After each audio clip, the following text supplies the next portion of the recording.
बिस्मिल्लाहिर्रहमानिर्रहीम। अस्सलाम वालेकुम डियर फ्रेंड्स एंड स्टूडेंट्स। आज का जो टॉपिक है बड़ा ही इंटरेस्टिंग है और थोड़ा सा हमारी रूटीन जो लाइफ में हम सेंटेंसेस का इस्तेमाल करते हैं और उनमें जो गलत सेंटेंसेस हम गलत मौक़ों पर बोलते हैं उनकी थोड़ी सी करेक्शन भी होगी। इस टॉपिक से आपको पता भी चलेगा कि इस मौके पे तो ये सेंटेंस बोलना चाहिए था, तो हम तो पिछले कई सालों से ये बोलते आ रहे हैं। तो आपको समझ आ जाएगी कि गलतुल आम, इसको आम लैंग्वेज में कहते हैं गलतुल आम, यानी ऐसी चीज़ जो आम गलत हो जाए और फिर वो सही कंसीडर की जाती है, हर जगह पर वैसे ही बोला पड़ा जाता है। लेकिन आपको करेक्ट का पता होना चाहिए कि असल क्या है और किस मौके पर कौन सी चीज़ हमें बोलनी है। तो ये हम टॉपिक आज शुरू करेंगे। This topic belongs to is, am, are. इसके इस्तेमाल से तो आप शोली वाकिफ़ होंगे कि इज़्ज़म आर का इस्तेमाल क्या है। जब आपको उर्दू में आपको कहना है कि किसी चीज़ का बयान करना है कि ये चीज़ है, आपने किसी को कम्प्लीमेंट करना है कि वो एक अच्छा डॉक्टर है, आपने किसी की तारीफ़ करनी है कि वो एक समझदार लड़की है, तो या किसी की आपने एग्जिस्टेंस बतानी है तो आपने कहना है कि दिस इज़, आपने दिस एंड दैट की मेरी पिछली वीडियो भी देख सकते हैं। आपने किसी चीज़ की मौजूदगी बतानी है तो आप कह सकते हैं देयर इज़। तो ये तो हो गया देर, दिस, दैट और आम, ही, शी के साथ या सिंगुलर नाउन के साथ, जैसे boy, girl, man, Ali, Hamza और इस तरह के हम सिंगुलर नाउन्स के साथ इसका इस्तेमाल कर सकते हैं। ये आपको पहले से ही पता होगा, मैं इसको थोड़ा सा आपको रिकॉल करवा रहा हूँ। नेक्स्ट आप देखिए एम। एम का तो आपको अंडरस्टूड है, शुरू से ही आपको पता है कि एम सिर्फ एक ही प्रोनाउन अपने साथ लेता है, दैट इज आई। तो जब आपको कहना है कि मैं एक तालिब इल्म हूं, आप कहेंगे आई एम अ स्टूडेंट। जब आपको कहना है मैं एक उस्ताद हूं, आई एम अ टीचर। मैं एक डॉक्टर हूं, आई एम अ डॉक्टर। तो आपको बताना है अपने बारे में, तो अपने बारे में तो आप आई एम का इस्तेमाल करेंगे इन प्रेजेंट। उसके बाद आर। आर जब आप ज़्यादा चीज़ों की तरफ इशारा करें, जैसे कि आपने मेरी पिछली वीडियो में देखा होगा कि ज़्यादा चीज़ों के लिए दीज एंड दोज का इस्तेमाल करते हैं, तो दीज दोज के साथ आर इस्तेमाल करते हैं हम। These are chairs, these are notebooks, these are books. तो आप ये कह सकते हैं अगर ज़्यादा चीज़ें दूर हैं फासले में या वक्त में, तो आप कहेंगे those are trees, those are gardens, those are fields. तो आप ये बोल सकते हैं। तो ये तो इनका इस्तेमाल है general, to show existence of any noun, to show any complement in any sentence, and to show any existence of a noun। तो ये आपको तो पहले से ही पता है, इसको फिर भी मैंने रिकॉल करवाया। लेकिन अगर इन हेल्पिंग वर्ब्स के साथ, today's topic is now, you can understand what it is। In helping verbs के साथ अगर आप टू का इस्तेमाल करें तो उसके बाद वर्ब की फर्स्ट फॉर्म का इस्तेमाल करें तो इसका मीनिंग कितना बदल जाएगा आप वो देखिए। फिर इसका ये आपको पता हो शायद या नहीं, लेकिन आपने याद रखना है कि टू के साथ हमेशा अगर टू के बाद कोई वर्ब आएगा तो वो वर्ब फर्स्ट फॉर्म होगी। ये इन्फिनिटिव इसको कहते हैं। इन्फिनिटिव का इस्तेमाल होता है कई सारी प्लेसेस पर और उनके डिफरेंट मीनिंग्स होते हैं। तो आज आपने समझना है कि इज़म आर के साथ अगर आप लगा देते हैं टू और उसके बाद आप लगा देते हैं वर्ब की फर्स्ट फॉर्म, तो मीनिंग क्या बनेगा, उर्दू मीनिंग क्या बनेगा वो देखिए। बड़ा इंटरेस्टिंग और बड़े ऐसे सेंटेंसेस आपको हम जो आम लैंग्वेज में बोलते हैं डेली रोज़मर्रा की लाइफ में, उसमें आप ऐसे सेंटेंसेस बेशुमार बोलते हैं और 80-70% लोग गलत बोलते हैं। आज आप देखिएगा कि कौन से उर्दू सेंटेंसेस हैं जो ये कम्बिनेशन देते हैं। जी देखिए, उर्दू का क्लोजिंग होगा ना है, नी है और ने हैं। ये उर्दू क्लोजिंग होगी।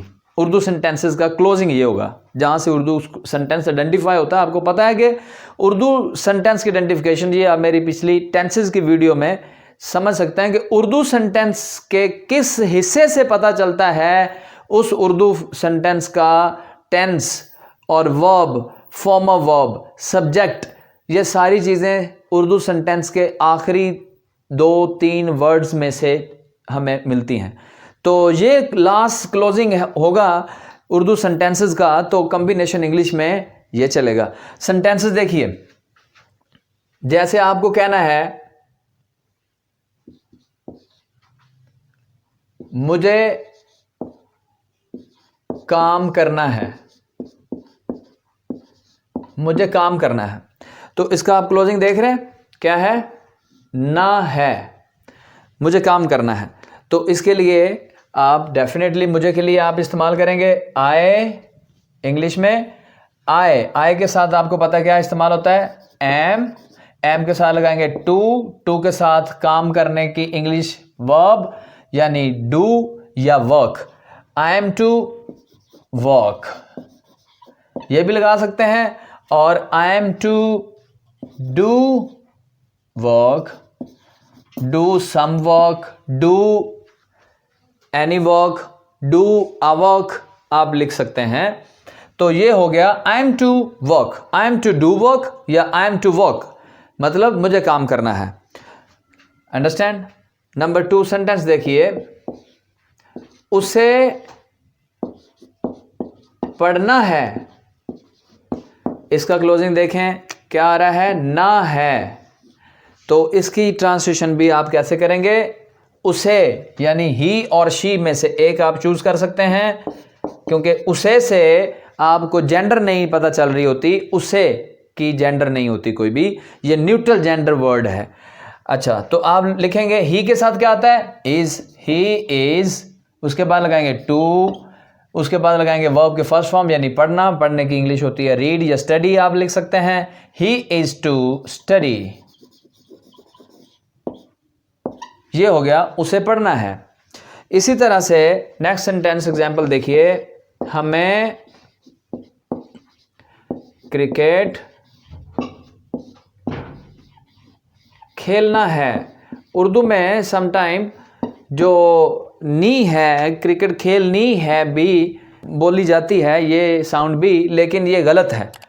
हमें क्रिकेट खेलनी है नहीं होता है, हमें क्रिकेट खेलना है होता है। तो इसके लिए आप क्या करेंगे, सबसे पहले हमें की ट्रांसलेशन करेंगे, that is we, you know, और उसके साथ आता है आर, इसको भी आप जानते हैं। आर के बाद आप लगाएंगे टू के बाद आप लगाएंगे वर्ब की फर्स्ट फॉर्म, वर्ब की फर्स्ट फॉर्म है खेलना, खेलने की इंग्लिश होती है प्ले, तो आप लिखेंगे वी आर टू प्ले। तो प्ले क्या करना है आपने, क्रिकेट, तो उसके बाद आप लिख देंगे क्रिकेट। ये हो गया आपका we are to play cricket, हमें क्रिकेट खेलना है। क्लियर। तो इसी तरह से एक और 2 एग्जाम्पल देखिए, तुम्हें या आपको, तुम्हें नमाज पढ़नी है। तो ये आप इसकी क्लोजिंग देख रहे हैं, जो मैं ऊपर आपको निशानी इसकी क्लोजिंग साइन बताए हैं, नी है। तो इसके लिए भी आप इसी कॉम्बिनेशन को यूज़ करेंगे। तुम्हें की इंग्लिश होती है यू के साथ आपको पता है आप लगाएंगे आर, यू आर के बाद लगाएंगे टू, ये वाला, उसके बाद वर्ब की फर्स्ट फॉर्म यानी कि पढ़ने की इंग्लिश क्या है, नमाज पढ़ने की इंग्लिश है से या ऑफर। तो आप लिख सकते हैं यू आर टू से प्रेयर, या आप यहां पर ऑफर भी लिख सकते हैं, नमाज पढ़ने के लिए ऑफर का लफ्ज़ भी इस्तेमाल होता है। तो ये हो गया इसका आपको इस्तेमाल के एग्जाम्पल्स।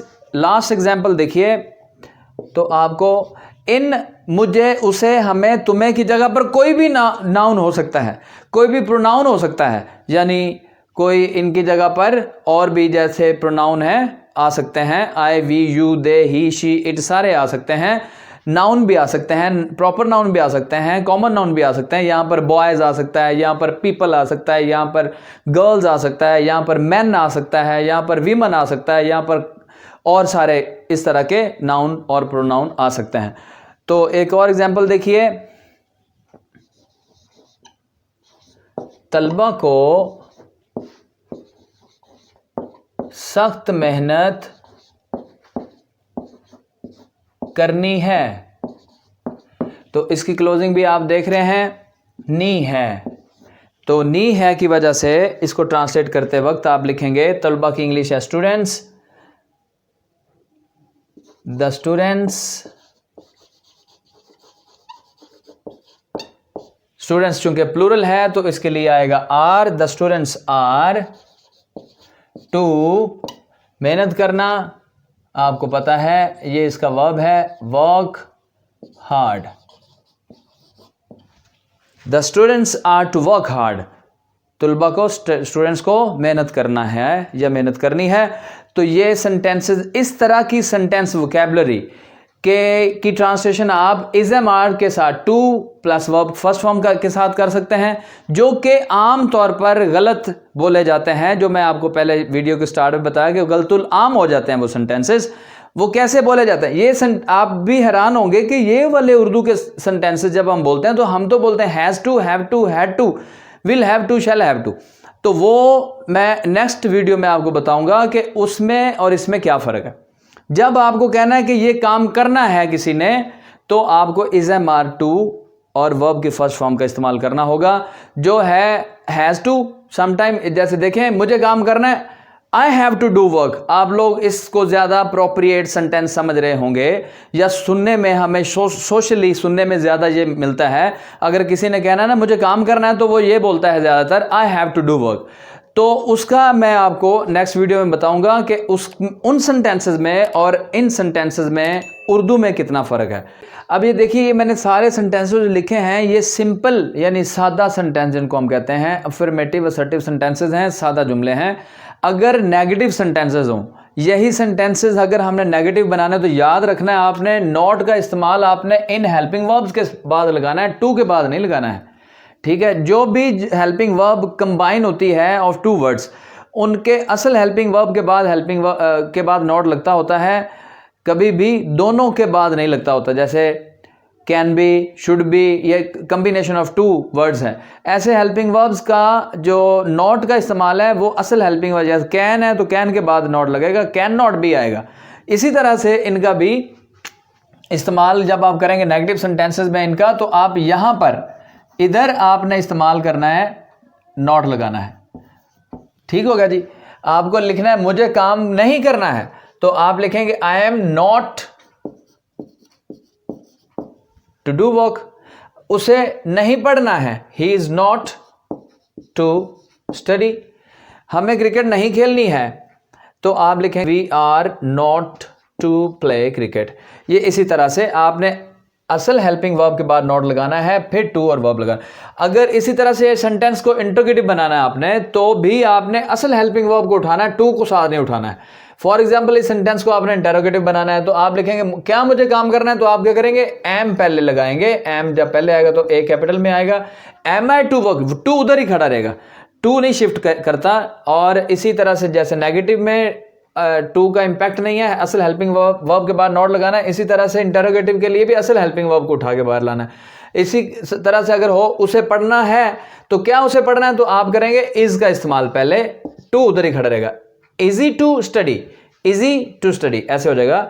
क्या हमें क्रिकेट खेलना है, तो आप आर को पहले उठा के लेकर आएंगे, लिखेंगे are we to play cricket, to उधर का उधर ही खड़ा रहेगा। ये सारे सेंटेंसेस में नेगेटिव और इंटरोगेटिव अगर सेंटेंस होते हैं तो उनको इस तरह से आप चेंज कर सकते हैं।